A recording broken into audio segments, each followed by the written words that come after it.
Okay, welcome to the WPIAL Blitz Show. Bruce Badgley, Ian McMeans, and we are right smack dab in the middle of the postseason. Things are really starting to get hopping, and we are going to eventually have a special guest tonight there, Ian, aren't we? We will, yes. Coach Casper from Mars will be joining us later on during the show. He had a team event tonight, so he's wrapping that up and he will be joining us a little bit later. But we're very excited to talk to him after the real turnaround that Mars has had to Oh, their season and kind of culminated with this upset of Montour last week, which was not only the biggest result in the WPIAL, but possibly the biggest result in the state. yeah, clearly. And I've got a couple of questions for him.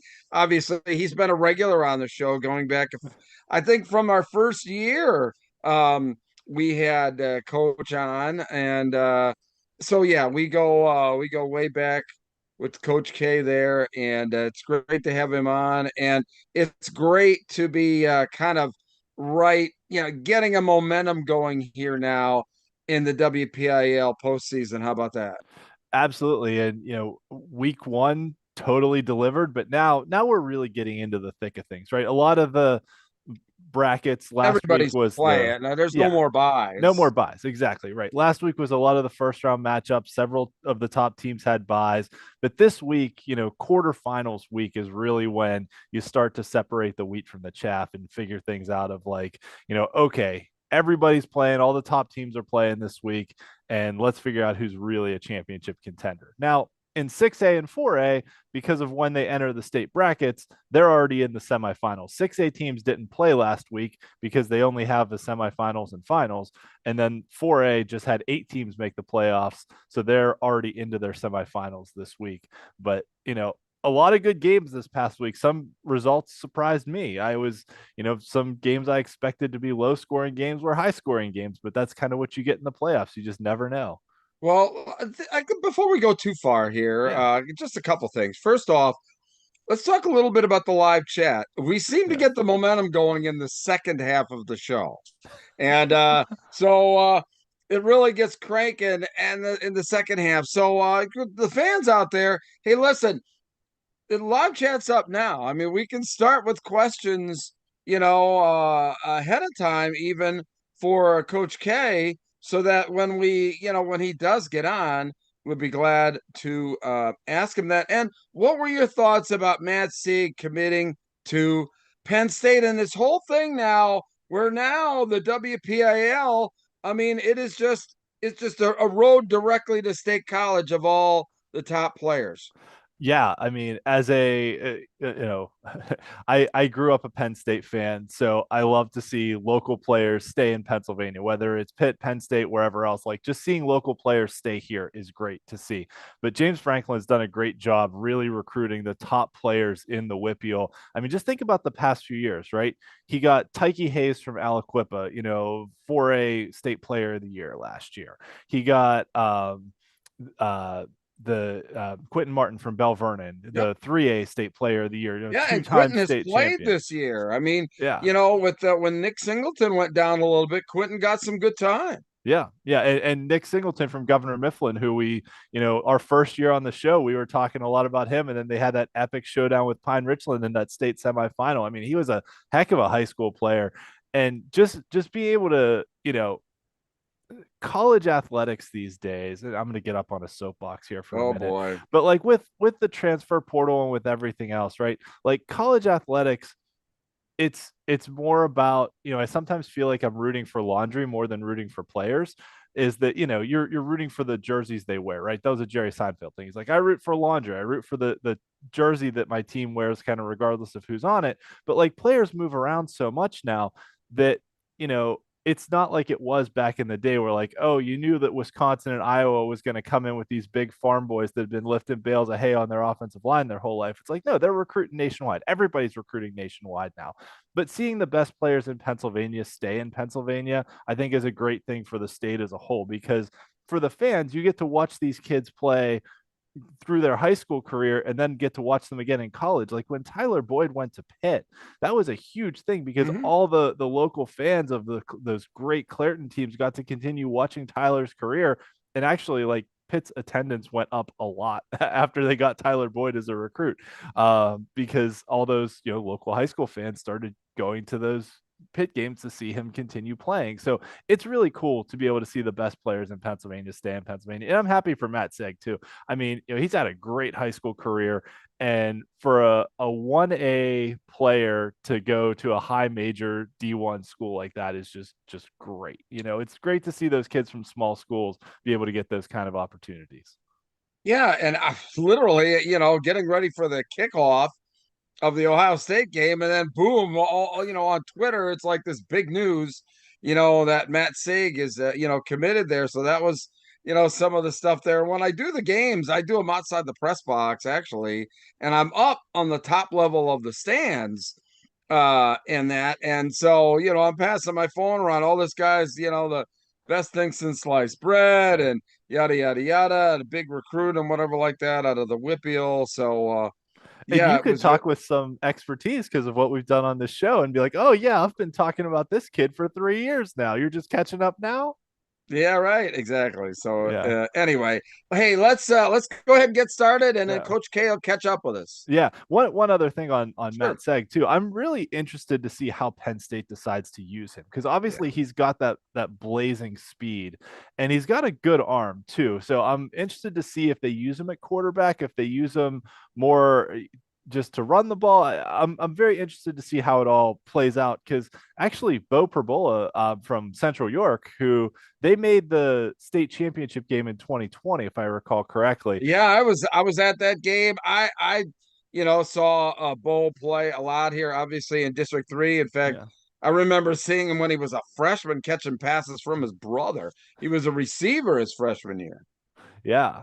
And like he's gotten some playing time this year, and actually I think he's been the better quarterback the last couple of weeks for Penn State. Not to turn this too much into a Penn State show, but nevertheless, it's going to be interesting to see with him on the roster and then Matt Seg coming in how they kind of handle all that, and then Matt Seg's only a junior too, so he's still got another year in high school. Yeah. But and then Tyke Hayes is a senior now at Aliquippa, so he'll be coming in next year at running back, and him and Nick Singleton together in the backfield, like that's going to be a heck of a tandem. So it's going to be exciting to be able to see these players, grow up in front of our eyes.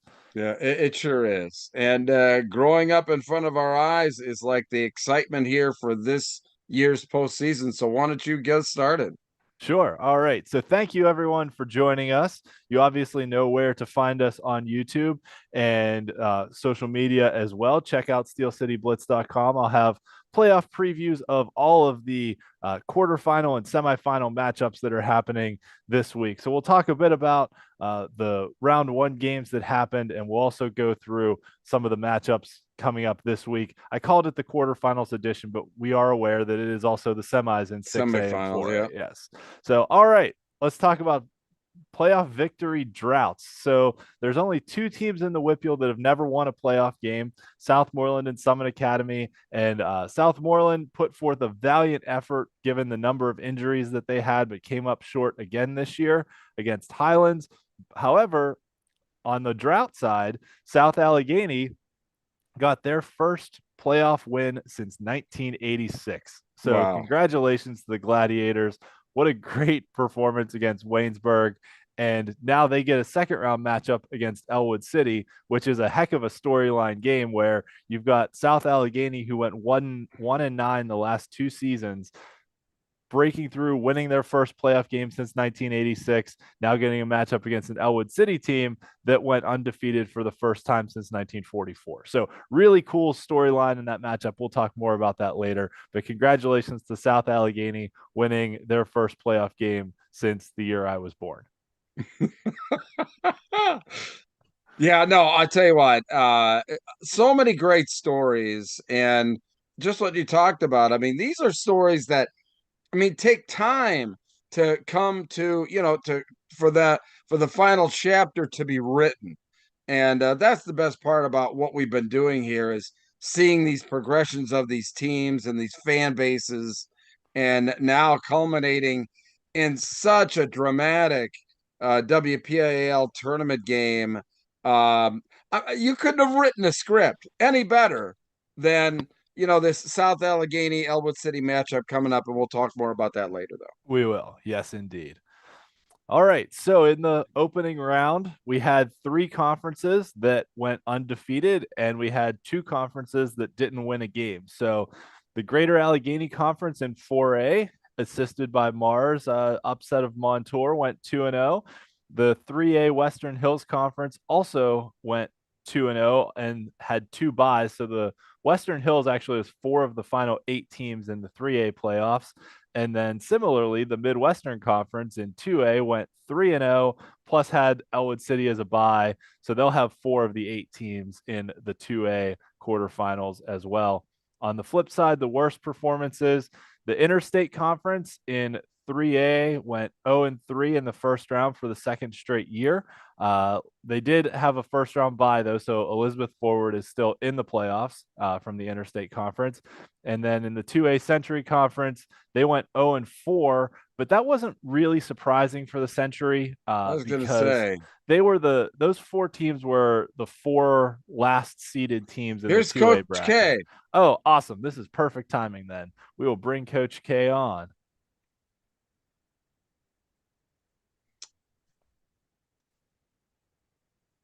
And usually we do this at the start, but uh, not a It's bad. We're always happy to get our coaches on, and there he is. I recognize that guy. What's up, guys? Thanks for joining us, Coach. We appreciate you taking the time out of your busy week, and congratulations on making the semifinals for the second straight year. Appreciate you guys having on me. It's always good to be on here. Yeah, well, anytime you're on here, you must be doing something all right. Well, this is your third time on the show, so you're almost to, I don't know, we don't have the budget to do a leather jacket like Saturday Night Live does for a five timers club, but you've definitely been on more than any other coach. We're gonna have to get something for the coaches, though. We'll have to get something. Yeah. Yeah, it'd be good. Hey, food, I easily brag with wings and pizza and no, I appreciate you guys having me on now. Yeah. Thank you. So, Coach, your season, started off a little bit rough. You had a brutal non-conference schedule, played a lot of tough opponents, and then really turned it on once you got into conference play. And how much did that tough non-conference schedule kind of prepare you for what was to come in conference play and then into the playoffs? Yeah, I mean, I think it kind of came to fruition, Friday night. We knew coming in it was going to be a tough schedule, and I told our team, I told my staff, we could be 5-0, we could be 1-4 after these first 5 games, and it really doesn't matter because we didn't start conference play until that 6 week or whatever it was. We knew we were going to be battle tested. Again, you hope to maybe win a few more than we lost. We lost. We got beat up pretty good at Bethel Park. Didn't deserve to win that game. And then, we lost to North Hills, which was probably one of my worst losses in my career, the way we lost that game, and just get sick thinking about that. But again, that's two 5A teams. I think we went down to Aliquippa. We lost our starting quarterback in the first quarter there and lost that one. Then we came back and played a Montour team who ended up being 9-1 and, arguably the overall number one seed in the tournament. Lost to them by 2 scores. So it was a rough go about there at the start, but we knew, I just kept telling our guys to got to stay positive. It's been a long time since we kind of been down this path. Stay positive. We're gonna have something, bigger at the end of the tunnel. I needed to stay healthy. That was a big thing, losing our quarterback, and I knew it was, some big physical games. So we finally got to conference play, and then we're able to kind of flip the switch and get some wins under our belt, which regardless of, I could give you all the coach speak you want about, moral victories and battle tested wins. Wins mean a lot, so I don't know what we've done. I think 4 or 5 of the last 6, I think we're on, we've won. So hoping to keep it going Friday night versus a incredible McKeesport team. And that was actually going to be my next question about yeah. having to make the switch with your starting quarterback after you lost him. You kind of had to go to more of a run heavy approach for a little bit while kind of working in a freshman quarterback. So, can you talk a little bit about that, just having to make a mid-season change in kind of your offensive structure and philosophy? Yeah, sure. It was difficult. It's something that we needed to do. Obviously Luke had a tremendous year as a junior. He was first team all conference, led the WPIAL in a lot of categories, had a tremendous year. Came out this year as a senior, right where he left off, guns a-blazing, threw for 400 some yards and 5 touchdowns down in Florida. Came back, had a rough game or two, and then that Aliquippa game, he got knocked out immediately, and it was like bam. And I probably did a poor job as a coach, having that next plan ready, right? That contingency plan. Um, so we had to start building other packages. We had a Wildcat package. We have another quarterback. Young Nate Walker's playing quarterback. My son's playing quarterback. We do a bunch of different things for him, just trying to cause as many issues for defenses as we can. So I think we found our niche here the past few weeks. Got a good thing going, and hopefully it can keep going. You hear all the time, Coach, that it's really tough to beat a team twice in the same season. I mean, you lost them on tour, then you come back and beat them. Why is it so difficult to beat a team twice in the same season? Well, I mean, I think it's a lot like anything. You see them that first time, you're prepared, we prepare, they prepare. You see each other, you play, you go to halftime, you make adjustments, you come back out. So you kind of know, you have that. It's almost like that surprise element. They prepared, and before you know it, they might have scored 2 or 3 touchdowns, and it's hard to come back from that. And they have so many tricks up their sleeve, not tricks, but just so many things they go to. For instance, Montour playing them, we knew what the kids do. We knew what they like to do. We knew who they like to get the ball to. We knew certain schemes. Now, albeit they changed a little bit and did some different things as we did. But I think that second time, you kind of just have that feel for what they might go to. You have that feel for who their go-to players are. So with a team like McKeesport, the old saying is, with that, it's hard to practice for in 1 week. It's hard to replicate that offense in 1 week. Well, we learned that the first time. It was tough. I mean, we have a couple running backs that are trying to, be keen on spell in practice and not quite getting that same burst and that same look that you got on Friday night 4 weeks ago. So getting that second time around, we can take that practice plan and our scheme and how we did things. If we need to adjust things, whatever we're going to do that way that didn't work the first time, as will they. But at least that game speed and that physicality and how it hits, the angles and all that, we've seen. So now our players, hopefully we don't have to go through that in the game. There's no learning curve, and we can start right off from, with what they're going to be coached to do. So. And you mentioned your son playing some quarterback. He also ran for over 1,000 yards this year, which was just awesome. Congratulations on that accomplishment to him. But one of the things I thought was really cool was after his 1,000 yards, on Twitter, they posted a picture of him with his offensive line. And you've been on the show a few times. We love to give shout outs to the guys in the trenches. And I thought that was just a really nice kind of holistic team approach of like, hey, he ran for 1,000 yards, but obviously couldn't do it without the line in front of him too. And if you want to take a moment, give some shout outs to those linemen. That's we love to get their names out there too. Yeah, no doubt. And actually, it's ironic today because the tremendous job they did Friday night. We had our quarterback club, Sue Meister and her husband Mark. They smoked up 40 pounds of pulled pork for us. That sounds amazing. After practice, in honor of the hog. Only 40 pounds. Yeah. 40 pounds of pulled pork. They're from Texas. They moved up years ago, but they're a big barbecue family, so they did all the pulled pork for our hog feast in honor of the linemen. So it's Sean Franklin. We got Jameson Astarb. That's our 2 tackles. Johnny Maester's a guard.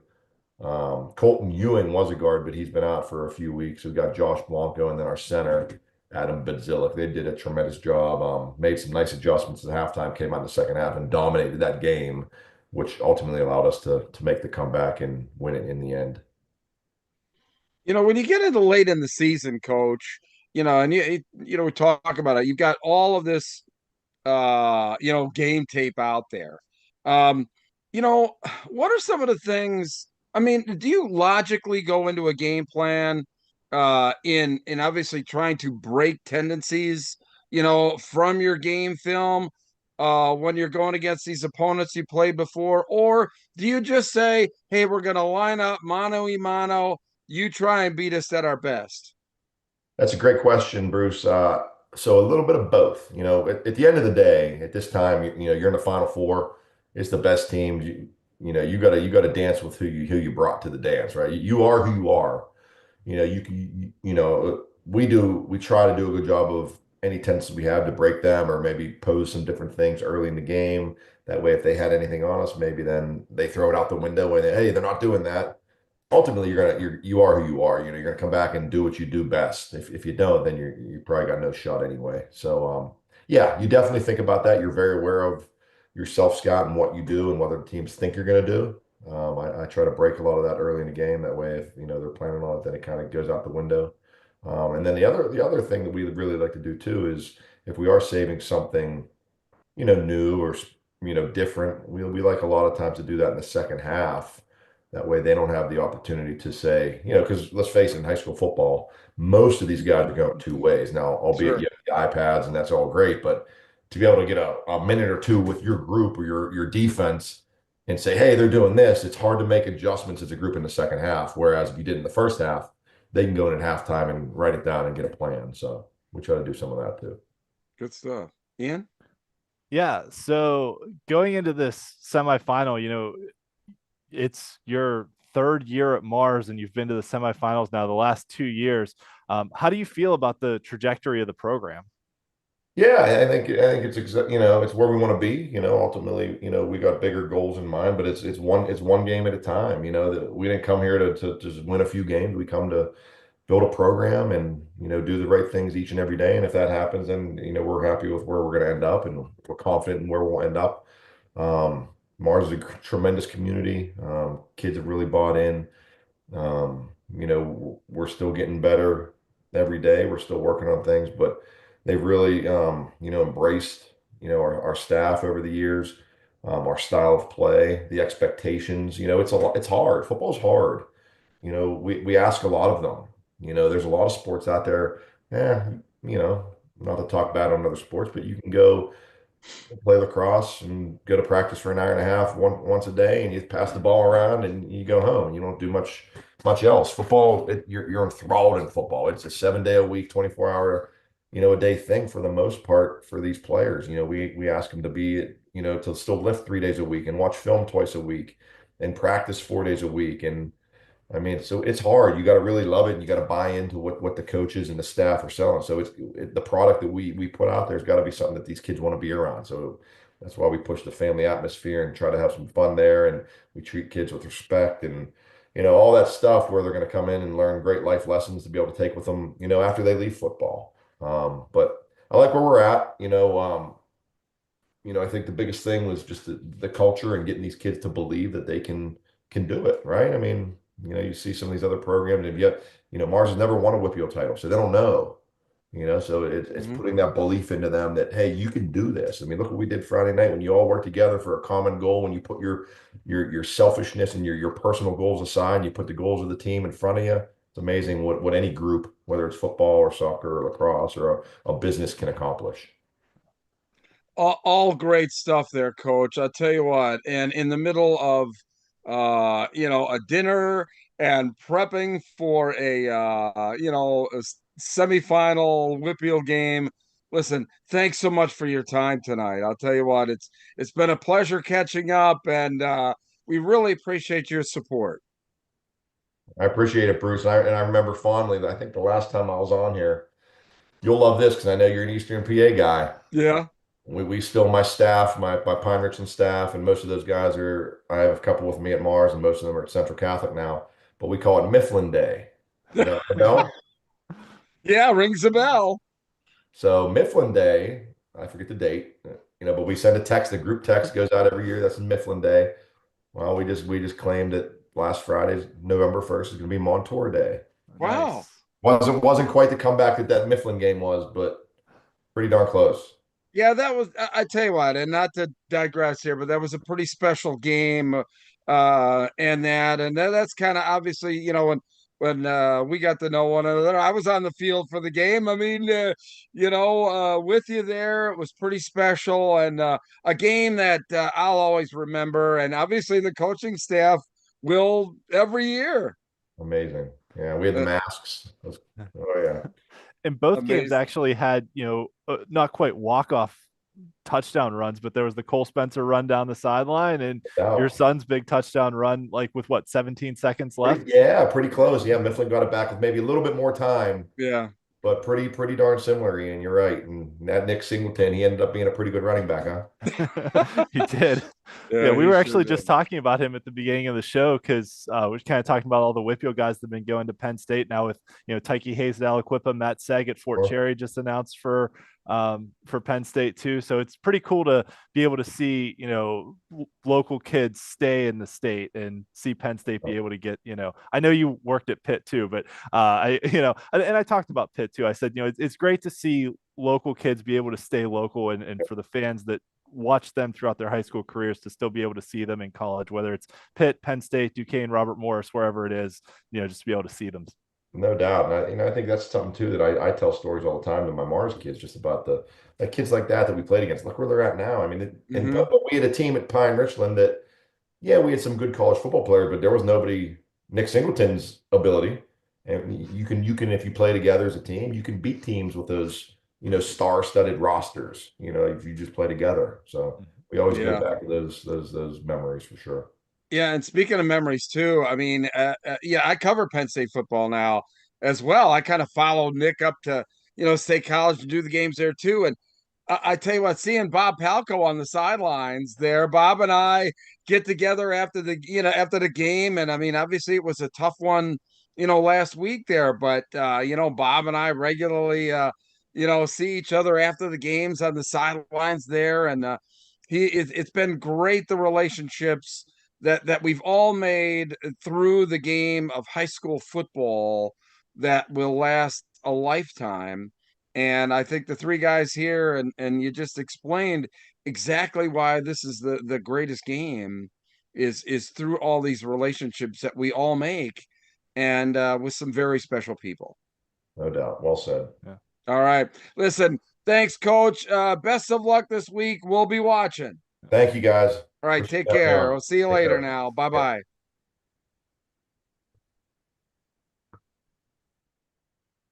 How Coach special Casper's is great. that? That's awesome. Like, I mean, I think that was go ahead.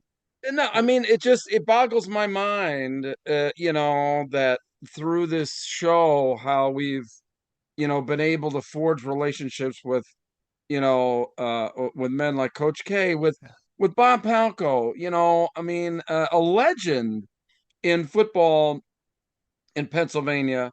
And, Bob and I get together and see each other following the Penn State games. And, but it goes, as I said, it goes so much further than just, a sport and wins and losses. It's the life lessons and the relationships that this game forges. Absolutely. Yeah. And I was thinking during the interview that I think that was the most like self-deprecating interview we've had of a coach yet. And they just came off one of the biggest, like he said, Mars has never won a WPIAL title. The last time they made it to a WPIAL championship game was 2002. This is arguably one of the biggest wins in their program's history. And he's on our show saying, well, I did a bad coaching job at this, and I did a bad job at this. And, like it was very self-reflective. And, it's really cool to be able to see him be able to kind of self-analyze like that, which I think is what makes Coach K one of the great coaches, not only in Western Pennsylvania, but in the state as a whole. Yeah, absolutely. And to be able to shift your whole offense mid-season, like you don't have time to like he's, like there's no time to figure out a whole new offensive game plan. It's like, what you don't have another training camp. You don't have a bye week in high school football. It's like, you got to go out and prepare for another opponent while you're trying to figure things out. And, I think he's right though about playing a team a second time. They played Montour. They're going to play McKeesport again for a second That's time. why I asked the question. Yeah. I mean, but Coach K had a great point too about McKeesport that, it's hard to prepare for that triple option wishbone offense because you never know who's going to get the ball. You can't simulate it in practice. Yeah. I mean, with the guys that run it, I mean, for their entire basically football career. Right. And for McKeesport, it's not just you're running it in high school, you're running that in middle school and you're learning everything. And on top of that, they've got a kid in Keemon Spell who, like, when he hits the hole, you can't simulate that kind of speed in practice. You can, look at the triple option and look at your, gap integrity and where you need to be, but knowing where you need to be and beating him to the hole in a foot race are two completely different things. And Coach K talked about that too. So, Yeah, we'll see. absolutely. We'll see. I'm hoping it's a close game this week. It should be an exciting matchup. But one of the other things that I think we need to mention is that not only did Coach K's son run for 6 touchdowns, but we had 3 other players put up 6 touchdowns this week. We had 4 guys around the WPIAL put up 6 total touchdowns, which is just incredible. Minaj Lucas from Highlands had another double hat trick with 3 passing touchdowns and 3 rushing touchdowns, getting Highlands their first playoff win since 2014. Javen Peel from Western Beaver had 5 passing touchdowns and a rushing touchdown. And Samir Crosby from Greensburg Central Catholic had 4 passing touchdowns, a rushing touchdown, and a kickoff return touchdown in their shootout win against Monessen. So it's incredible stuff. Yeah, just great performances all around the WPIAL this week. Drew Ross from Freeport had 5 total touchdowns, 3 rushing touchdowns, a passing touchdown, and a pick 6 on defense.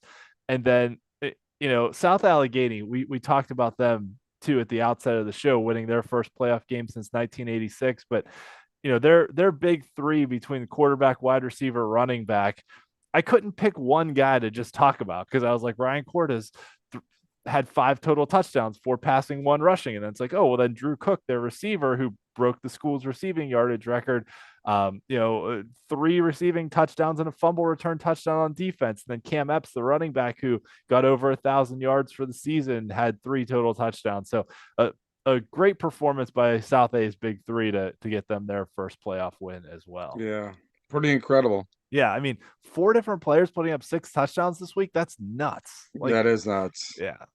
But that's been the norm. That's what's crazy about this season. That's been the norm. We've had a few. Yeah, it seems like every week we get a couple. I don't know if we've had 4 in a given week though. We've had 2 or 3, but I don't know if we've had 4 in a given week that have put up 6 touchdowns. But players bring out their best in the postseason. Yeah, clearly. All right, so let's talk about what's coming up this week here. So in 6A, they didn't play last week because there's only 4 teams in the playoffs. So we've got Central Catholic taking on Seneca Valley, North Allegheny taking on Mount Lebanon in the semifinals. So since it's the semifinals, we'll break those down. I forgot to put a Seneca Valley helmet on this slide. First error of the show. That's okay. Oh, last week you're the only one that finds your mistakes. Nobody else does. That's just someone would notice. At any rate, so this week's matchup, the last time Central Catholic did not appear in a championship game was when they lost to Seneca Valley in an earlier round of the playoffs. It was in 2018. Yeah, that would be quite the long shot this week. Yeah, that would be absolutely a long shot. Seneca Valley has struggled to score this year. They were the lowest scoring team in all of 6A, including those teams that didn't make the playoffs. And Central's just been on a mission this year. And I really think, Central should have no problem in this game. And everything's pointing to a Central North Allegheny rematch.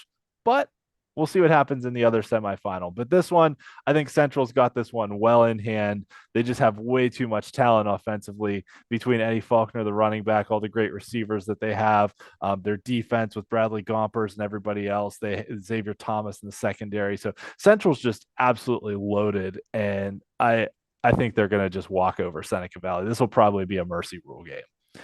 The other semifinal, however, Mount Lebanon's 3-7 record. Don't be deceived by that because they did turn things around late in the season. Mount Lebanon started poorly. I'm not going to deny that, but their game, I think their game against North Allegheny was kind of the turning point in their season, that they came into that game and they were they just beaten Seneca Valley the week prior. So they were coming off a big 32-8 win over Seneca Valley, but that was their first win of the year. Then they had to play North Allegheny and they only lost 28-21. And I think that game, even though they lost, gave them some confidence to kind of springboard them forward the rest of the year. And Mhm. Mount Lebanon's found a dual threat quarterback in Patrick Smith.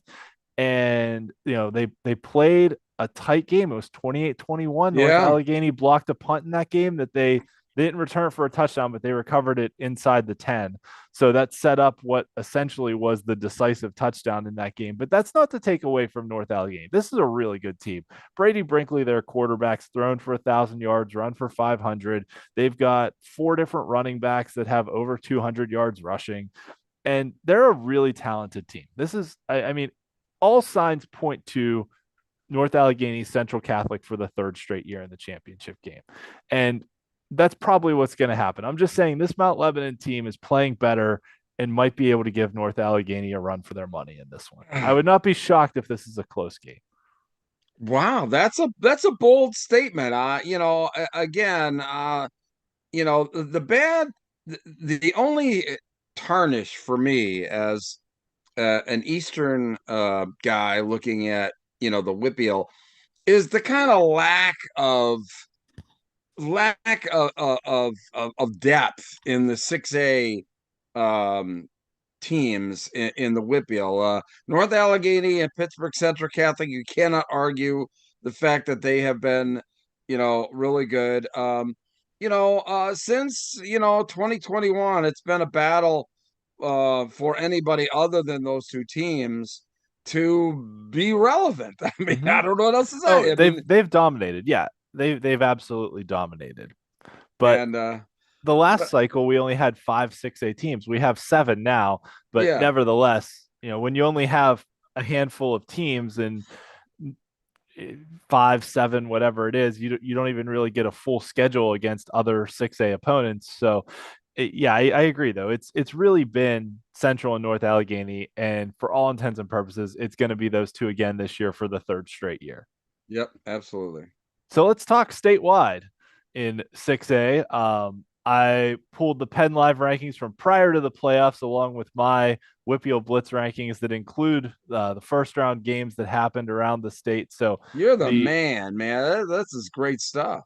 we've got the WPIAL up here at the top left corner of the bracket, and most likely the WPIAL champion will wind up playing State College, I would say, in the state quarterfinal over here. Then we've got District 3 on the bottom left, so the District 3 champion will play whoever comes out of that game in the semifinals. Then we've got District 1 on the top right, and then the bottom right has District 12, District 11, and I think a couple from, I think that's it. It's 12 and 11. Yeah. Yep, it is 12 and 11. So we've got some big games this week. If you want to talk about some of the games happening in the eastern part of the state.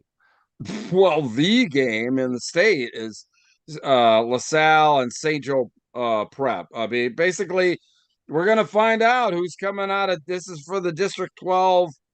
Well, it's for the Philadelphia Catholic League slash, Mhm. District 12 semifinal game. So this is a win or go home game between LaSalle College and St. Joe Prep already. I'll be on the sidelines for that. I'm foregoing Penn State this week to be on the sidelines for LaSalle and St. Joe's. I think it's going to be a whale of a ball game.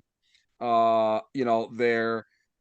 We do our Fresh Set of Downs show on Tuesdays, but CB South really just playing lights out as well. So from District 1. So And really interested to see how District 3 is going to shake out as well. I think that there are a lot of questions to be answered in District 3 6A as well. I think there's really any number of 4 or 5 teams that could win it in District 3, including wow, Central York, Manheim Township, Wilson, Harrisburg, I'm guessing. Harrisburg, yeah, we'll see. I mean, they've a few kinks in the armor, but they're getting healthy at the right time. So they have a powerful running game, and if they can, and they've got a really good passing game led by Elias Koch, a really top flight wide receiver. So for Harrisburg, so Going to be very interesting. Lots to be determined yet. Yeah. And correct me if I'm wrong, but LaSalle beat St. Joe's Prep earlier this year, and it was a pretty close game, right? 4 overtimes, yeah. So yeah, it was pretty close. So Yeah. yeah, And then the winner of I'm that plays probably Imhotep Charter, right? They'll play the winner of the Phillies.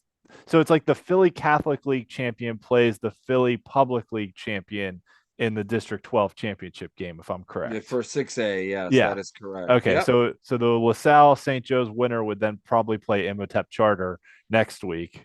Okay. Got That's it. exactly right. Yep. So it's elimination games now.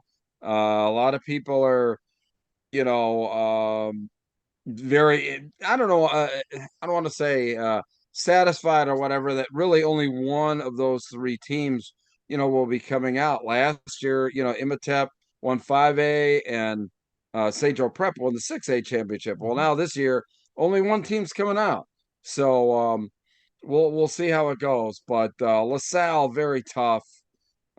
Just a lot of weapons on offense and extremely good on the offensive line. And St. Joe Prep, just a stifling defense. And I think that there's some question marks. Maybe only a quarterback for St. Joe Prep, but beyond that, they're still very solid in the skill positions and in the trenches. All right.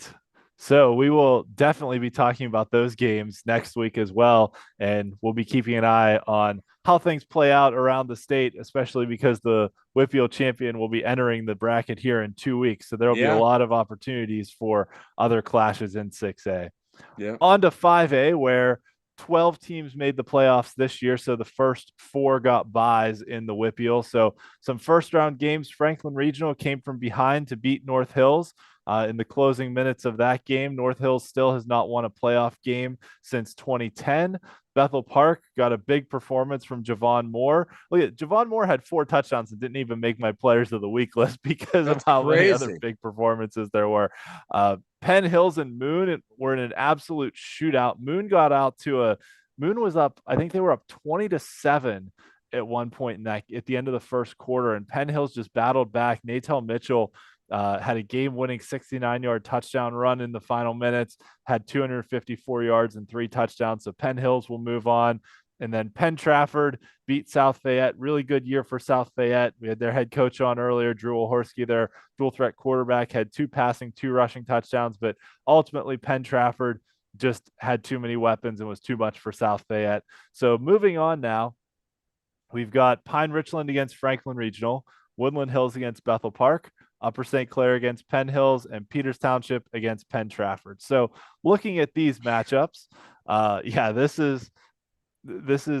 mean, these are some heavy hitters. Yeah. And Pine Richland has been in the semifinals 10 straight years as the top overall seed. I think their chances are really good. This game's going to be decided on the ground. So Pine Richland's quarterback, Aaron Strader, went down with an injury against North Allegheny in week 8. I'm not sure if he's going to be back for the playoffs or not. Obviously, that getting that bye week probably helped. But they've got a good running back in McLean Miller, and Franklin Regional's running back Kyle DePill was one of the top rushers in the WPIAL. So this one's going to be a knockdown, drag-out slugfest in the trenches, and it's going to get won by the running game. I think Pine Richland overall is better, but I think the running game decides this one. Speaking of injuries, Woodland Hills starting quarterback Cam Walter, who broke school passing records for yards and touchdowns and all that stuff, unfortunately got injured a couple weeks ago, and he's out for the rest of the year. So Woodland Hills is going to be without their starting quarterback, and Bethel Park's the highest scoring team in 5A.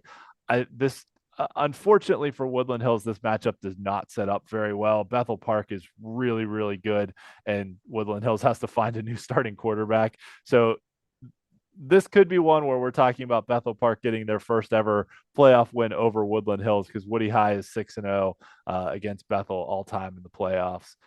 Peters Township and Penn Trafford. Yeah, good. When we talked to the Woodland Hills coach a couple of weeks ago too, he mentioned about the fact of how his quarterback was was just so perfect for the system that they had, and he didn't know how he was going to be able to, replace him and what have you. So yeah, that's really going to be a tall order, but you never know. Yeah, and it's unfortunate. You hate to see kids get injured, right? You want to Yep. see everybody play and everyone be healthy, and it's just unfortunate. But as someone reporting on what is happening, and I use the term reporting loosely, summarizing what's happening, Summarizing. that I do have to make mention of players being out, Hurt. so Yeah. it's unfortunate. But Peters Township against Penn Trafford. This is a really nice kind of storyline game. Two of the last three WPIAL champions, both schools that got their first ever WPIAL titles within the past 3 years. Penn Trafford in 2021 went on to win that state championship. Peters Township won their first WPIAL title last year and went to the state title game, but ultimately lost to Imhotep Charter. And then I think Peters is probably the better team here. They brought back a lot of the team that won the WPIAL title last year, including their quarterback Nolan DeLucia, their top receiver Nick McCulloch, who's been really, really good. I mean, he just was all over the place against Bethel Park a few weeks ago. They just could not stop him. So Peters, I think, is the better team here. And then Upper St. Clair against Penn Hills. These teams and schools have a lot of history together. I mean, sixth playoff meeting all time. They've met in two WPIAL championship games. Upper St. Clair's been on a mission this year that they missed the playoffs last year after going 8-2, and then went undefeated this year. And in their eyes, got snubbed out of the number one seed. And so they've had a week to kind of stew over this and now get a Penn Hills team that's been hot lately and won a tight, hard-fought game against Boone. So I think this will be a good game. Penn Hills has a lot of talented players on that team. But I think ultimately we're going to get an Upper St. Clair Peters Township rematch in the semifinals. And I say rematch because they're conference opponents. They played earlier this year. But if I had to pick here, I would say Pine Richland, Bethel Park, Peters, and Upper St. Clair. But that St. Clair Penn Hills game is going to be a really good one because that Penn Hills team is very talented.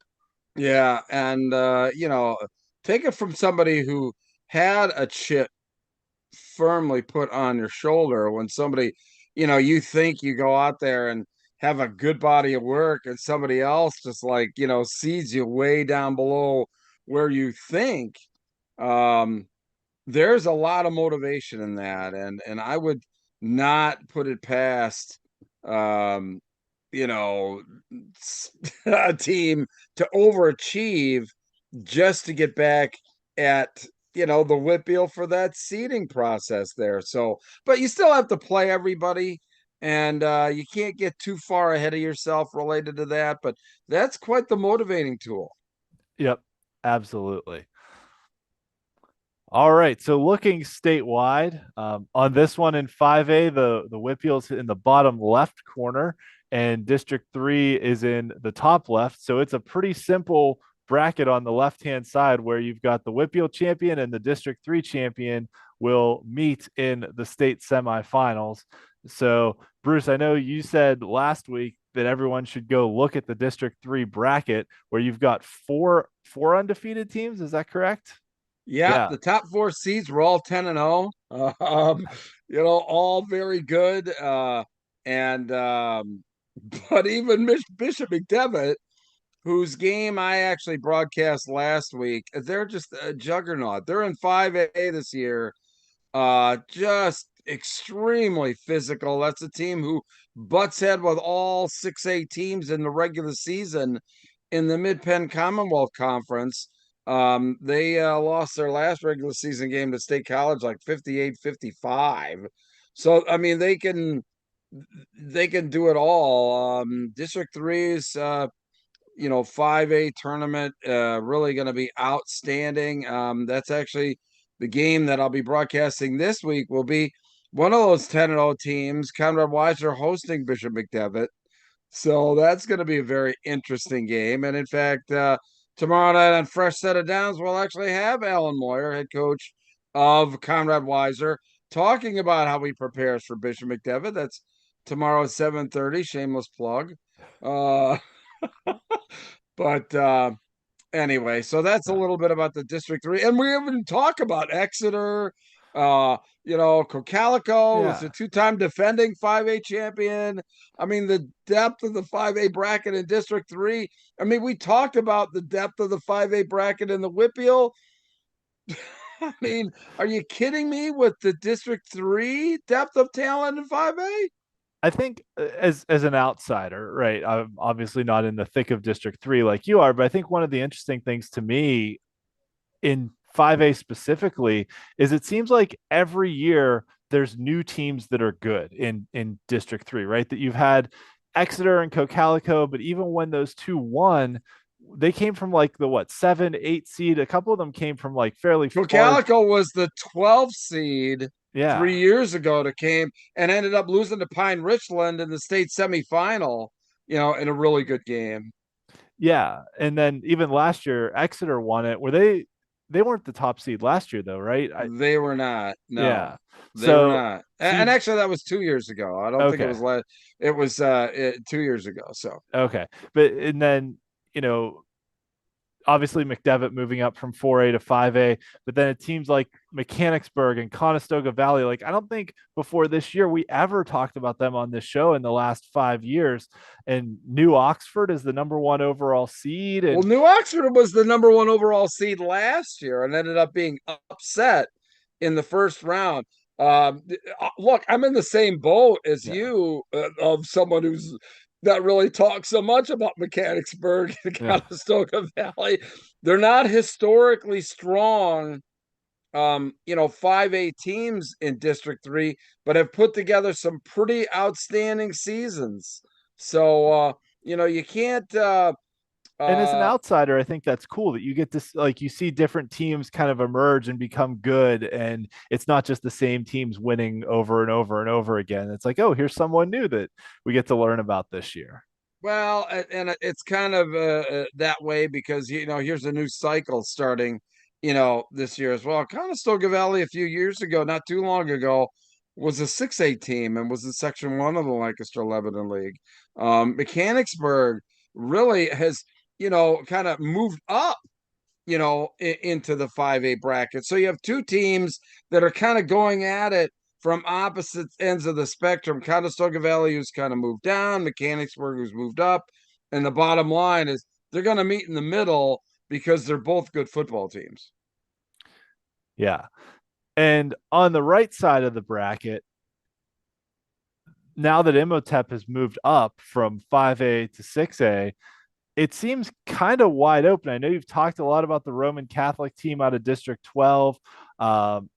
Interestingly, so my power ranking formula, like Springfield Delco and Westchester Ruston, who were the top Mm-hmm. two seeds in the 1A or in the District 1 bracket, the Mm-hmm. Penn Live rankings had Chester as the number one team in the Yeah. state, and they're like the seventh seed in District 1. So I don't know.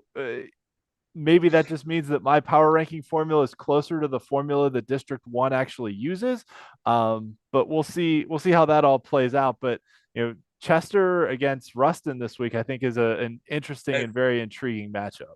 It really is, and I'm glad you picked up on that. That's one of the feature games that we're going to talk about on Fresh Set of Downs tomorrow. Chester has really turned that program, I mean, into regular. Both Westchester Ruston and Chester over the last 3 years have been the dominant teams in 5A. In District 1 there.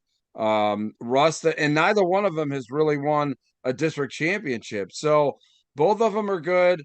Both of them face off against they each face off against one another this week. That is one of the top games. The top 5A game that we're featuring on Fresh Set of Downs this week is, Chester and Westchester Ruston. Chester can kind of run it wide open. Ruston is going to run it down your throat and run it some more. So both of those teams very, very good, and one that have, like I said, over the last few years, really been a couple of the top 5A programs out of District 1. All right, moving on to 4A, where only 8 teams made the playoffs. So the first round was the quarterfinals, the Mars Montour shootout, which really turned into the Eric Kasperowicz versus Caleb Platts shootout, but that's kind of a misnomer because Eric Kasperowicz ran for 6 touchdowns and 192 yards and really helped carry Mars's offense. Their freshman quarterback Nate Walker was efficient, threw for over 200 yards, got it done when he needed to.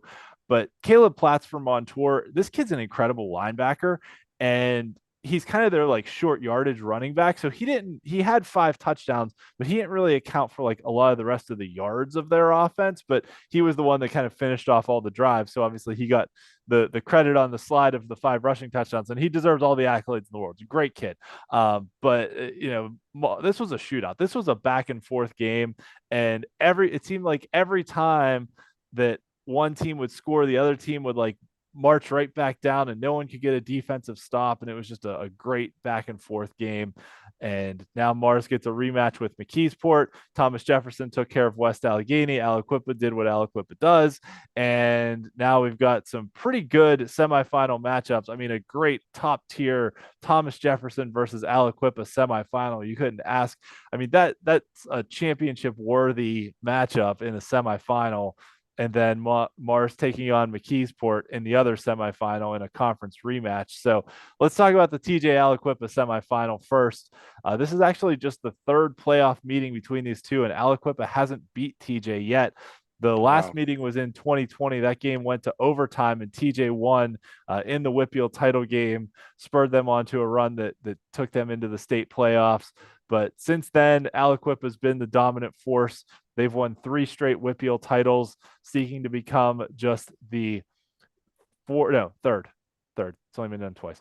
Aliquippa, if they get it done this year, would be the 3rd team in WPIAL history to win 4 straight titles. It's real. Winning 4 straight titles is really hard to do. That's hard. Yeah. It's hard to win one. Yeah.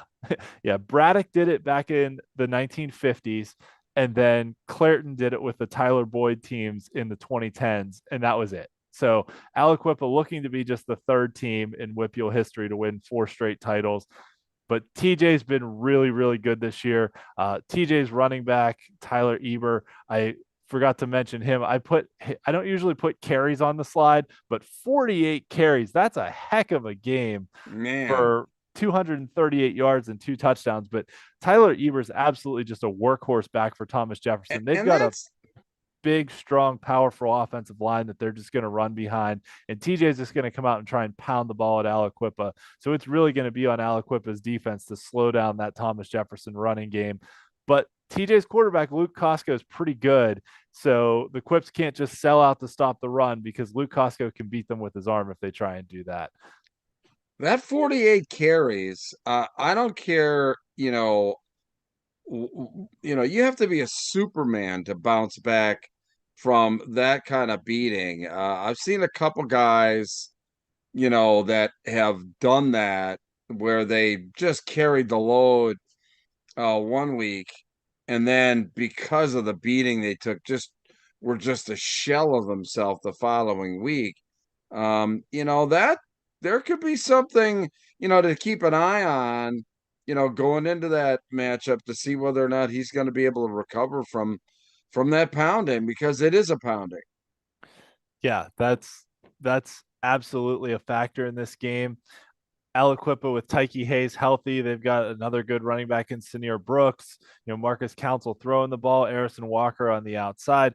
This is a really good set of skill position players at Aliquippa. I'm very interested to see how they match up in the trenches, though, against TJ, because TJ's got some big, powerful linemen, especially the one kid I think is a Pitt commit. So TJ's got some really good linemen. So playoff football is always won in the trenches, but this one especially when you've got Tyke Hayes on one side. And I think Aliquippa also, this is a team that always plays with a chip on their shoulder. And losing that game to Montour at the end of the game, the way they did, I think, and then getting seeded 4th by the WPIAL when they were technically conference champions, I think Aliquippa is going to come out absolutely on a mission here with a chip on their shoulder, but they're going to have to weather the storm of TJ just pounding the rock. And that can be tough because, it's like playing against McKeesport, right? That if you turn the ball over, you're going 5-6 minutes before your offense gets back on the field again, because it's just that slow, methodical pounding the ball down the field. And look, probably most of the 4A WPIAL teams, left in the tournament were like happy when they saw this draw, knowing that if they were in the bottom bracket, that they really had a legitimate shot to get to a championship game and possibly win. I That's mean, you have to believe that whoever comes out between Thomas Jefferson and Aliquippa out of this semifinal, I mean, they're gonna take a beating. Oh yeah, this is going to be a knockdown drag out. This is absolutely the game of the week in the WPIAL, and it's I can't wait to see. I mean, two just historic programs, all the WPIAL championships between them. Thomas Jefferson has 10, Aliquippa has 20. And Aliquippa's been to the championship game in 16 straight years. TJ's been to the semifinals 25 of the last 27 years. It's just the history and tradition of these two schools is unmatched. Well, and a little bit of a drought for TJ as well. I mean, some added motivation there too. Yeah, yeah, absolutely. I mean, they haven't been to a championship game since 2020 when they beat Aliquippa. So you're right. And last year, last year was one of those 2 years that they missed the semifinals. So they've also been on a mission this year to go out and make a statement for solidifying their legacy. Sure. In the other semifinal, it's a conference rematch between Mars and McKeesport. Obviously, we talked to Coach Casper at the top of the show.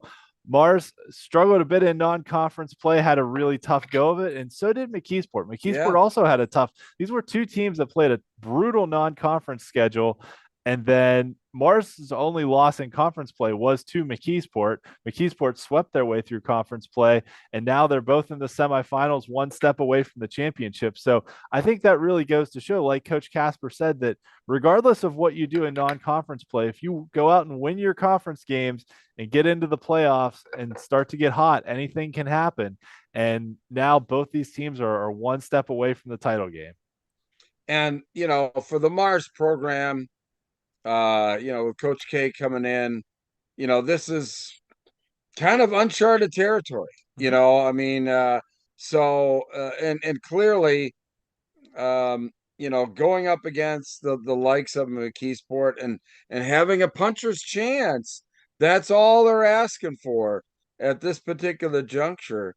And with TJ and Aliquip on the other side of the bracket, maybe just kind of beating each other to a pulp, it might give one of these two teams a real legitimate shot at a WPIAL championship.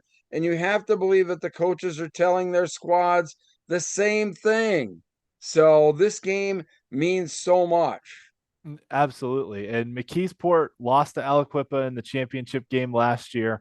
Mars hasn't been to a title game since 2002, and that 2002 team was a really good Mars team that made the championship game. They had a running back who could absolutely fly on that team. I remember my alma mater, North Catholic, going up there and playing a game against them, and I think he had 5 touchdowns in the first half. Wow. He could just, like, anytime he got the ball, he was just gone. But at any rate, Mars has really reinvented themselves too, because they had always been a very run heavy program, and now with Coach Casper, he likes to throw the ball, but they had to change back a little bit, mid year with the injury to Luke Goodworth, their starting quarterback, but Nate Walker stepped in. And I think this is a different Mars team than the one that played McKeesport a few weeks ago too, just because of they're starting to figure things out now with how they're running their offense and making that mid-year change at quarterback and all that, and really change an offensive scheme, because Luke Goodworth could throw the ball all over the yard, and Nate Walker is only a freshman, and he's got a good arm and is a good player, but he's only a freshman, right? There's a lot of growth. Yeah, a lot of maturity, going on there. So we'll see. I think this one has a chance to be close. As always with McKeesport, though, the way they run the ball with that triple option, if you get behind early by a couple scores, it can be trouble, just because they just pound you and pound you and pound you with that running game.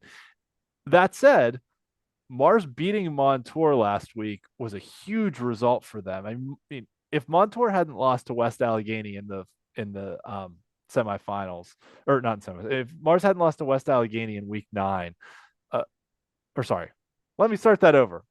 Too many And the thoughts in my Oxnard, head. Obazera, Yeah, Ezenemeth, right? there we We're go. just going to back up the tape. Yeah. If Montour hadn't lost to West Allegheny in overtime in week 9, Montour would have been the number 1 overall seed. So Coach Casper was right that they beat the team that was probably going to be the number 1 overall seed, even though they were the number 2 seed eventually. But still, that was a great Montour team. And I think Mars going out and beating a good team instills a lot of confidence in those players. And they're kind of playing with house money at this point. You come into the playoffs with a 5-5 record as the number 7 seed, and then you go out and upset the number 2 seed, and you're like, oh man, here we are. We're in the semifinals. We're 1 step away from the championship game. They're they've got nothing to lose. They can just go all out and leave it all on the field here. Yeah, and look, the other thing is too, I think probably the most important aspect of this game, who's going to score first? Who's going to start dictating tempo and everything else? But who scores first, I think, could be, the big factor as far as who wins this game. Yeah. Yeah, absolutely. Who's able to get out to that early lead and make the other team play from behind? Looking at the statewide bracket, this one is a little bit different because the WPIAL champion enters at the state quarterfinals.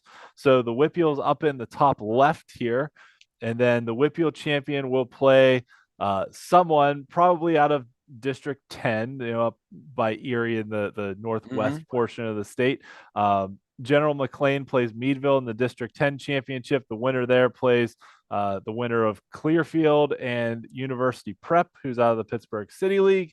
And then on the bottom half of the bracket is all of District 3. So whoever comes out of the top half will play the District 3 champion in the state semifinals. And then the right-hand side of the bracket has all the other districts around. And 4A is really where you start to get, I mean, you've got District 11, District 6, District 4, 1, 2, 12. It's a really good distribution statewide. Both my rankings and the Penn Live rankings really like Pope John Paul out of District 1. They're playing Springfield Montco in the D1 championship game this week. And the winner there plays probably Valley View out of District 2, who's also been really good this year. Although, interestingly enough, my rankings like Valley View and Penn Live did not like them as much. So, it's interesting to kind of compare those two side by side a little bit. Lampeter Strasburg coming off of a big win, beating Wyomissing at home for the Lancaster Lebanon League, Section 4 championship, is on a roll. Pope John Paul II, just a really powerful team. Bonner Prendy, who has gone toe to toe with just about everybody who's anybody out of District 12 there. So, I mean, it's a toss up. The depth of talent across the entire state in 4A. And I know that we were obviously just looking at, 4 fantastic teams in the WPIAL, but only one's coming out. So they're going to be facing some pretty tough competition from across the rest of the state.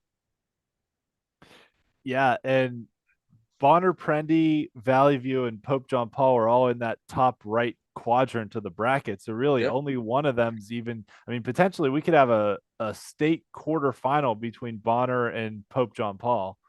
So that could get interesting too as we move on through the 4A bracket. Yeah, absolutely. On to 3A, where 12 teams made the playoffs. Top 4 got byes. So the first round games were the other 8 teams. Highlands had that big win over Southmoreland, their first playoff win since 2014. Avonworth got a bit of a challenge from Greensburg-Salem. Greensburg-Salem hung around. Brody Chismar, their quarterback, threw for 4 touchdowns, but ultimately Avonworth in their running game with Dimitri Velsarius and Nico Neal was just too much for Greensburg-Salem. So Avonworth will move on. Freeport got a big performance from their dual threat quarterback, Drew Ross, and their running back, Amos Glenn. And then North Catholic, my alma mater. I'm wearing a North Catholic shirt tonight. Yep. Joey Felitsky, the WPIAL's leading passer, led them to an upset over Deer Lakes. So North Catholic will also move on to the next round of the playoffs. So Highlands gets a rematch with their conference foe, Amani Christian. Avonworth and Beaver are also conference foes, playing again in the quarterfinals. Freeport takes on Central Valley, and Elizabeth Forward takes on North Catholic. Elizabeth Forward, the only remaining team out of the Interstate Conference.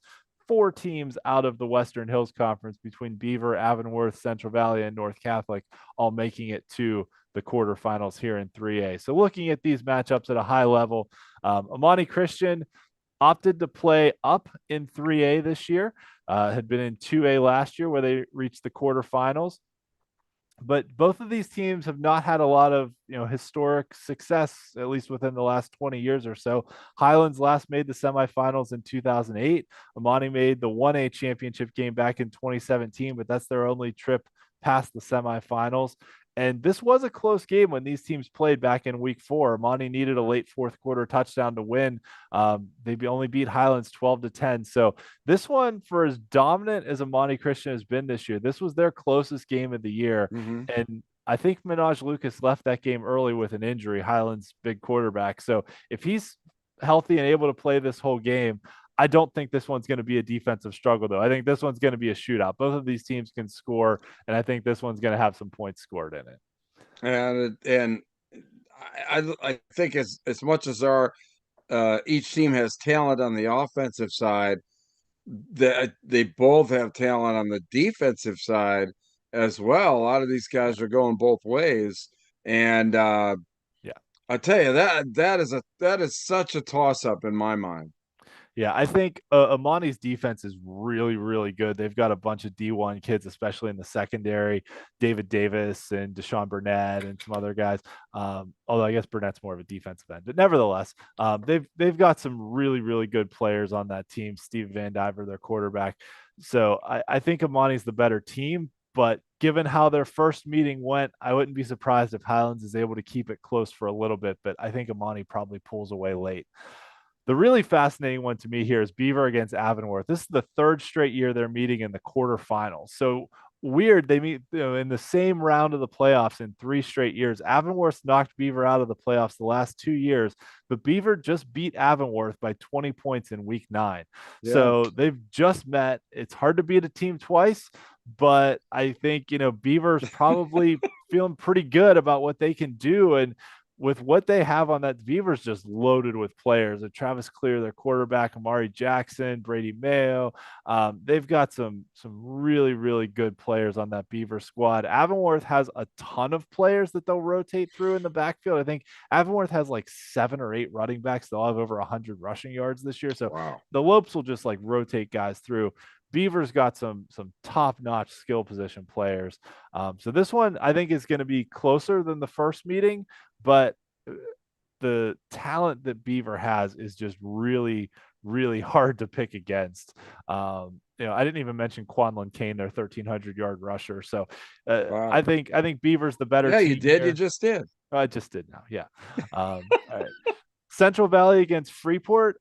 This one is one that's going to be won on the ground. So Central Valley's got 2 running backs, and they are both really, really good. Freeport's got Amos Glenn at running back and Drew Ross at quarterback, and they're both going to try and run the ball. Between Central Valley's Jance Henry and Mason Dixon, they're also going to try and run the ball. So this is just going to be an old school slugfest in the trenches, and whoever's got the better running game is going to win this one.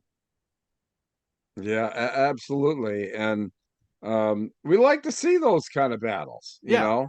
Yeah, it's fun to see those old school games. Freeport has always played good, tough, tenacious defense, but ultimately, I think Central Valley has the more athletic players, and I think that Central Valley has guys who have breakaway speed and can turn, a short run into a long touchdown. And I think that gives them a slight advantage here over Freeport. And then the final game between Elizabeth Forward and North Catholic, third playoff meeting between the two schools. Elizabeth Forward's been pretty good the last few years, reaching the semifinals in 3 out of the last 4 years. Elizabeth Forward, really, really good overall team. Chris Climbs in the trenches, great two-way player, D1 talent. Ryan Messina, their quarterback, Charlie Nagut, their do-it-all running back. But North Catholic just upset Deer Lakes, and kind of like we talked about with Mars, they're playing with house money. They've got the WPIAL's leading passer in Joey Felitsky, the WPIAL's leading receiver in Riker Kennedy. So North is going to come out and just throw the ball all over the yard. And it's going to be interesting to see if Elizabeth Forward can slow them down. I don't think North's defense can stop Elizabeth Forward's offense. But the question is, can Elizabeth Forward's defense stop North's offense? And this one has all the makings of a shootout. Statewide, WPIAL champion from here on out enters at the semifinal level, so makes it a bit easier to navigate the statewide bracket. WPIAL here in the bottom left corner of the 3A bracket, but a lot of the statewide powers are over on the right-hand side between District Scranton Prep out of District 2, Northwestern Lehigh out of District 11, Danville out of District 4, and then the District 3, your area, Bruce, down here on the bottom right side. But Danville out of District 4 also down there. And Lewisburg's playing pretty well in District 4 as well. So should make for a good tournament. But it seems to me, at least, like a lot of the power in the state, at least based on the rankings, is more over on the right half of the bracket.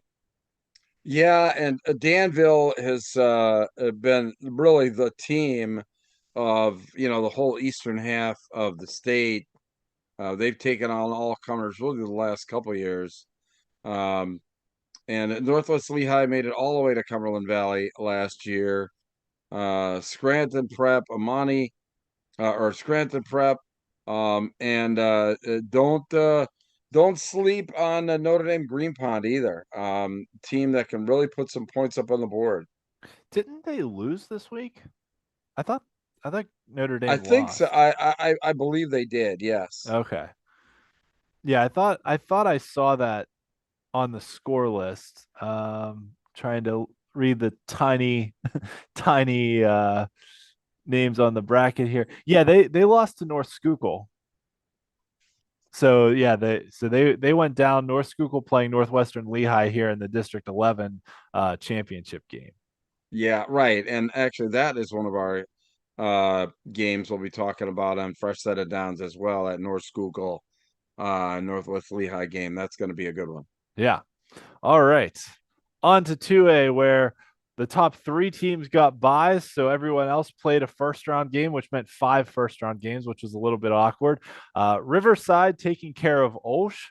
Carleton playing in their first playoff game since 2001 went down to Western Beaver. I think it was the first playoff game Western Beaver hosted since 2007. So kind of a historic matchup there. But Western Beaver, with their passing attack, just threw the ball all over the yard against them. The Barksdale brothers did what they do. Steel Valley carries on, beating Washington. This Mohawk KO game, I thought this was going to be a low-scoring game. This wound up being a 35-28 shootout. Mohawk got big performances from their quarterback, Bobby Fadden, and running back Cash Stratton. And then South Allegheny, we talked about them at the outset of the show, getting their first playoff win since 1986. So how does this all play out?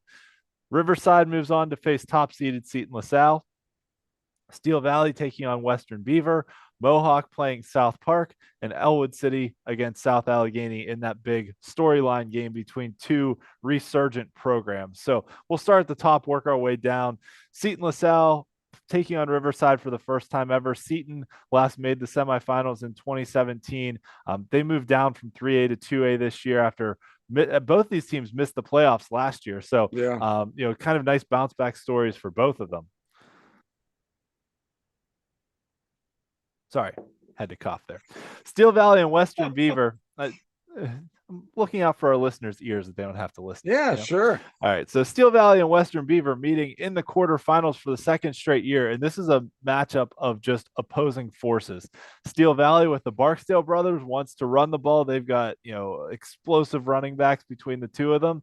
And Western Beaver with Javen Peel is going to spread you out, go 5 wide, and throw the ball all over the field. So it's, complete differences in scheme and which scheme's going to win. They played last year in the quarterfinals, and Steel Valley just won by 3. Western Beaver actually had a pass into the end zone at the end of that game to try and upset Steel Valley last year. So should be a good one. I think this is going to be a really close one, and just that scheme difference, right? 5 wide versus a run heavy attack is going to be make for a really good one. South Park taking on Mohawk. South Park also moved down from 3A to 2A this year, has been really good all season. South Park's actually my pick to win the WPIAL title here in 2A. And I think they're really good. Their running back Eric DeRue broke the school record for career rushing yards. So South Park, after the bye week, I think now clicking on all cylinders. They've got the Cunningham brothers in the trenches, who are both just dominant forces on the offensive line and defensive line. And then Elwood City against South Allegheny. I mean, what can we say about this? South Allegheny won their first playoff game since 1986. Elwood City, their last playoff win came in 2011. They made the playoffs last year for the first time in over a decade, and they've been a program that's been building and on the rise. Both of these coaches were on the show this year. So maybe we should call this like the WPIAL Blitz interview game of the week, because we had both Elwood City and South Allegheny's coaches on the show this year. But this one just loaded with storylines between these two schools, and between South Allegheny's trio of Ryan Cortez and Cam Epps and Drew Cook, the wide receiver, and then what Elwood City has with Elijah Palmer McCain at running back and Chris Smiley at quarterback. And this one's just going to be a really, really good matchup with some really talented players.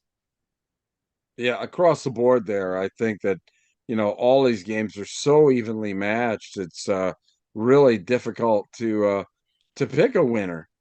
I think the only one I think is really a blowout is Seton against Riverside. Riverside has kind of struggled to score all year, and Seton's really lit up the scoreboard.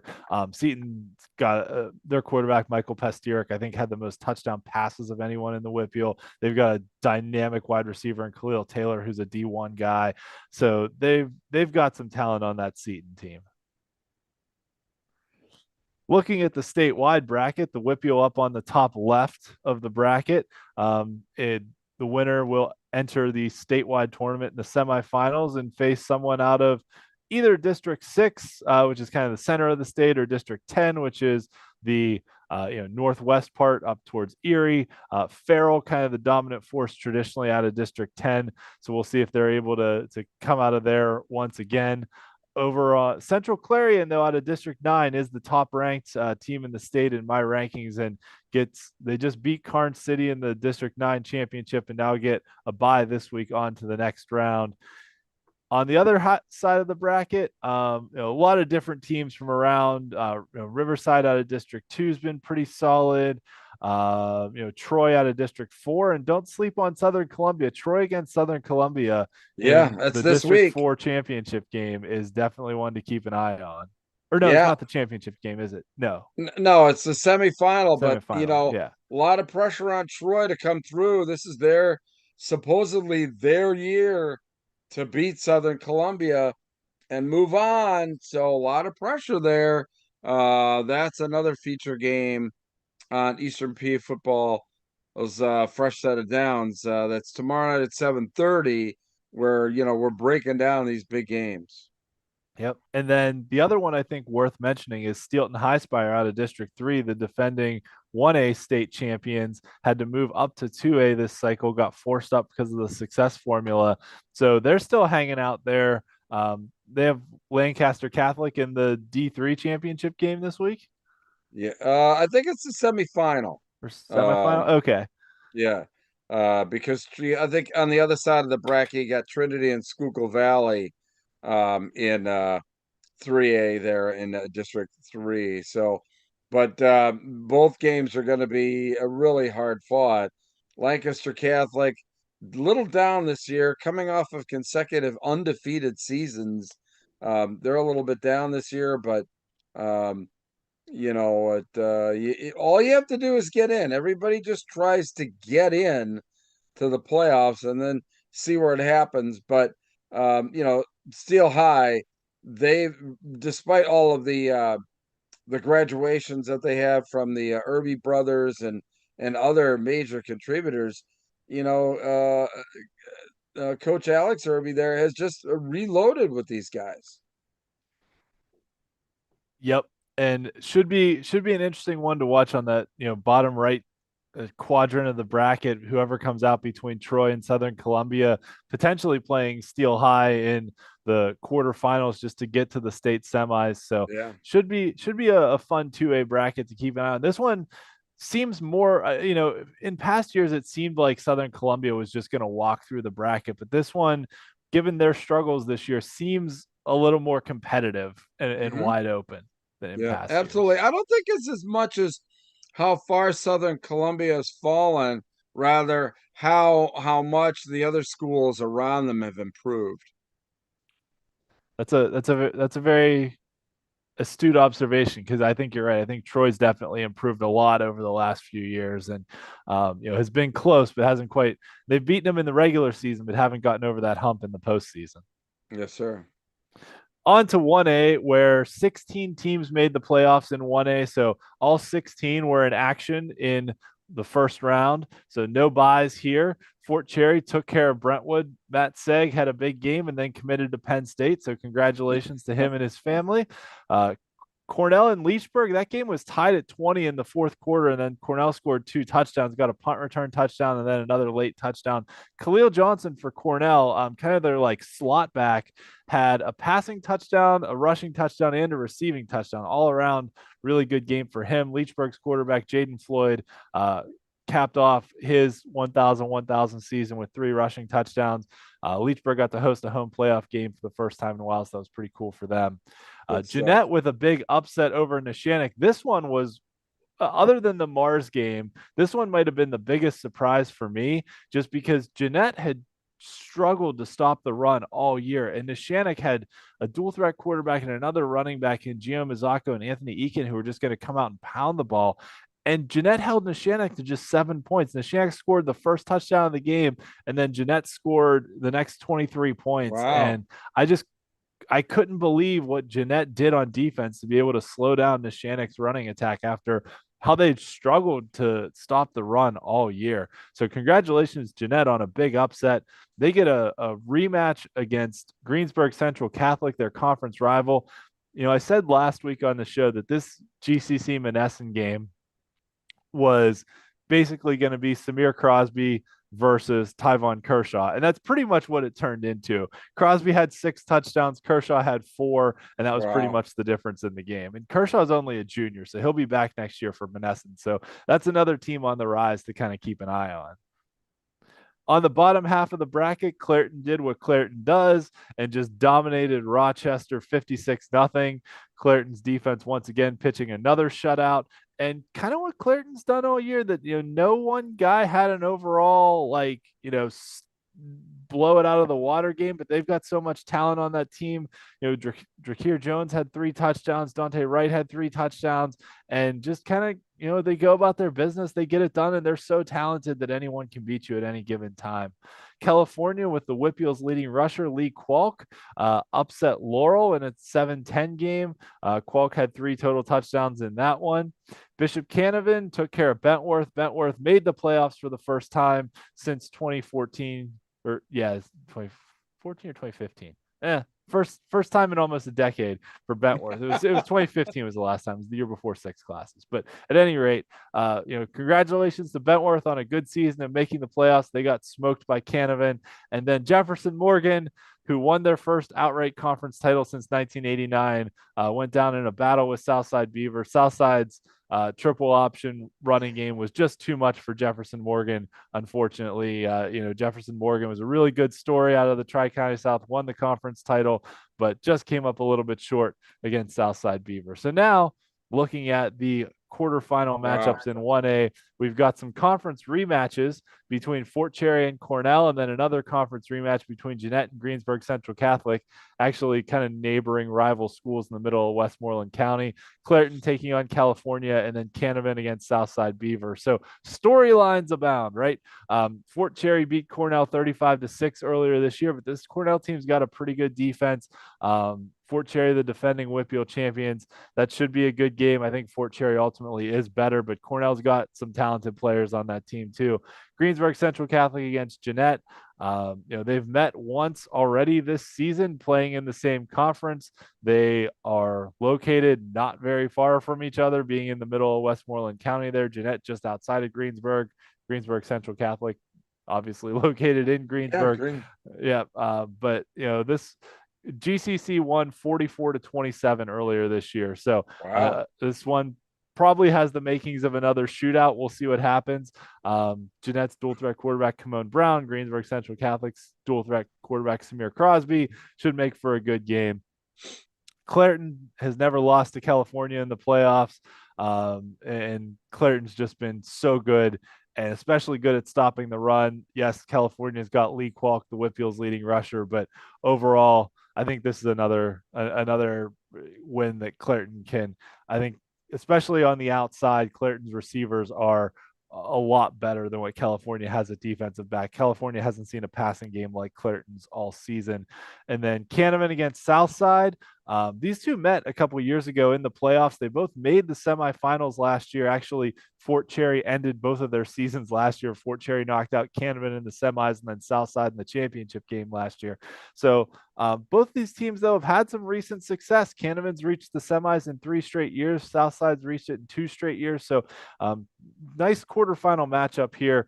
Overall, Canevin, their quarterback's got a big arm, Cole Olszewski, and then Southside runs that triple option rushing attack. So I think at the end of the day, Canevin with their passing game is probably better, unless Southside can really control the clock and get a couple turnovers on defense.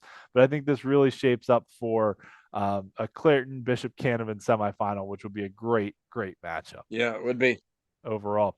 All right, so statewide, the WPIAL on the bottom left side of the bracket here, they will face whoever comes out of probably it's either going to be District 10 or District 9. So District 10 up by Erie, District 9 kind of middle center of the state, up around Clarion and that area. That's the left-hand side of the bracket. So interestingly enough, Westinghouse out of the Pittsburgh City League hanging out right here in the bottom right quadrant of the bracket.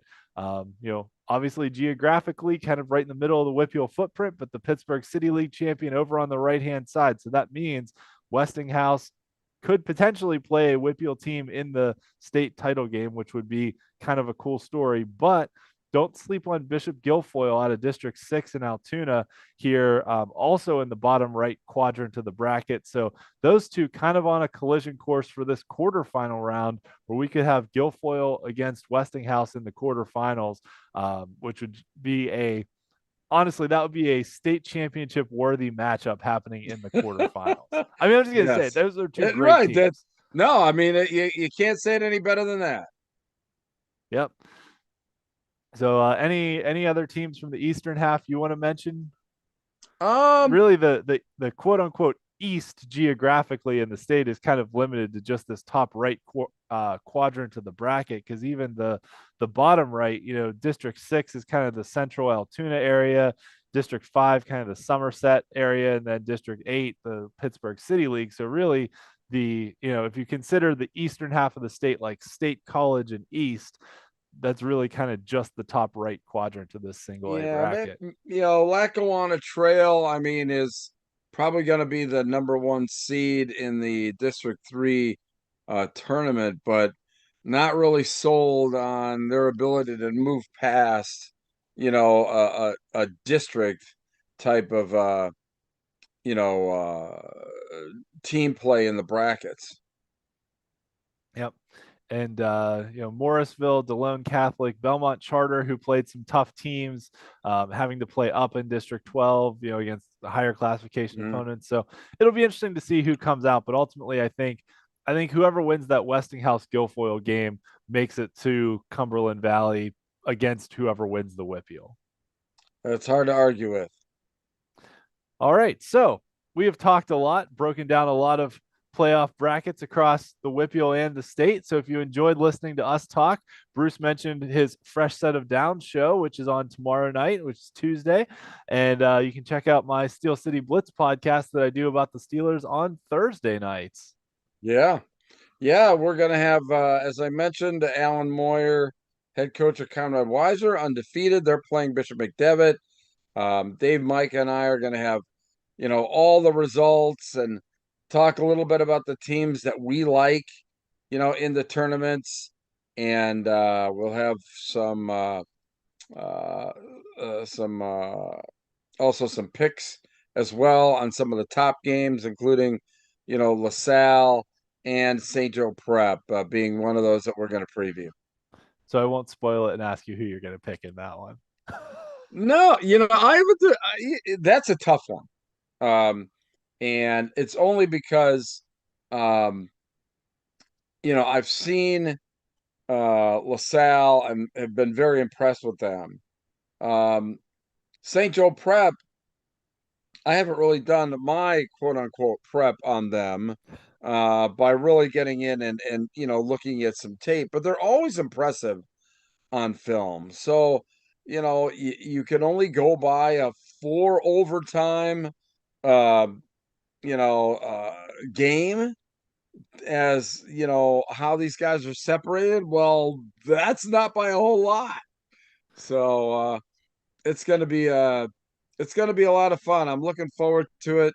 I've gotten to know Brett Gordon, the LaSalle College head coach, and know Tim Roken. So it's always great to talk with those guys prior to the game. So Yeah. All right. Well, now we're getting into it too. Like you said at the outset of the show, no more buys. Everyone's in the bracket.